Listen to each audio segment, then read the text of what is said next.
What did your parents punish you for that was absolutely worth it? When I was 16, I stole my dad's truck to save my little brother's life, and I'd do it again in a heartbeat.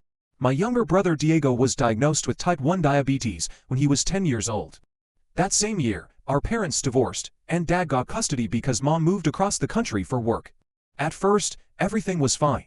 Dad learned how to give insulin injections, count carbs, and monitor blood sugar levels. But then he started dating Sandra. She was obsessed with natural healing and convinced him that Diego's diabetes could be cured with herbs and essential oils.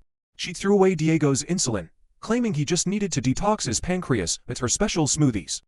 I begged Dad not to listen to her. I showed him medical websites explaining why Diego literally needed insulin to stay alive. But Sandra had him completely under her spell. She moved in with us and slowly took over everything, including Diego's medical care. Within a week, Diego was constantly thirsty, losing weight, and sleeping all day. His glucose monitor kept showing dangerously high numbers, but Sandra insisted it was toxins leaving his body. Dad believed every word she said. One night, I woke up to the sound of Diego throwing up. His breath smelled sweet, almost like nail polish remover, a classic sign of diabetic ketoacidosis. I knew it could kill him. When I tried calling 911, Sandra ripped the phone out of my hand and smashed it. "He's healing," she screamed. "Don't interfere with the natural process." Dad just stood there watching his son get worse. Then they locked Diego in his room, saying he needed to push through the detox. I waited until they finally fell asleep. Then I forced Diego's bedroom door open. He was barely conscious. I half-carried him downstairs, grabbed Dad's truck keys, and helped him into the passenger seat.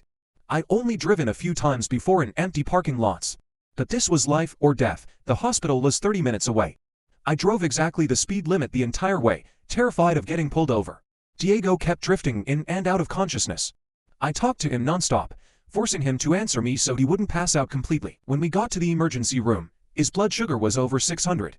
The doctor said he was only hours away from dying. They admitted him immediately and called the police.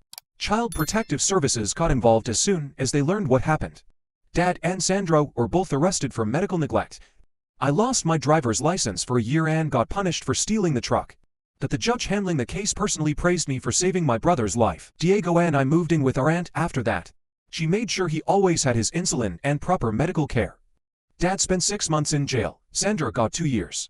And both of them are legally forbidden from contacting us until Diego turns 18. Full story on my profile.